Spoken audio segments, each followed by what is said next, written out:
Umaga mga followers, pinunta kami ngayon sa ad ko. Yung dalawa ng vlogger, si Torres, si Gonzales. Ang vlogger po kasi, apat na klase ang vlogger.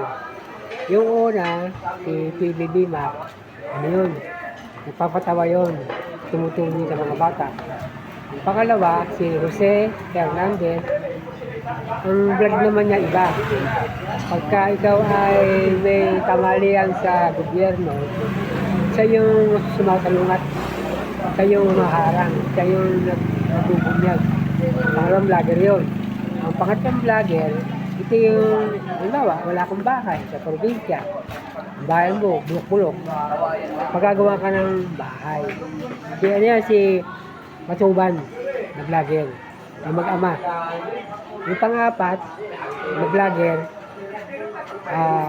OPM, ako yun. Bakit? Bakit OPM tinawag ang vlogger? Kasi nga, una-una, sa garden. Meron ako sa garden, linis.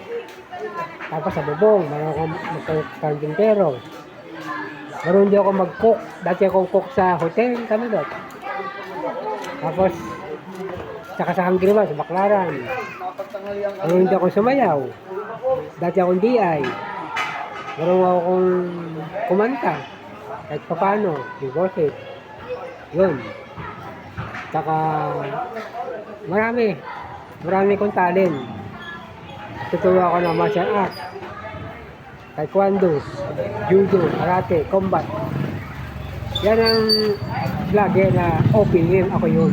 Nasa akin na lahat. Marami akong ituturo na pakikinabangan ng mga kasambahay, sa mga misis, sa mga mister. Pakikinabangan na ituturo ko. Kaya lang sa ngayon, hindi pa tayo ngayon. Okay, bye-bye. Mabalik.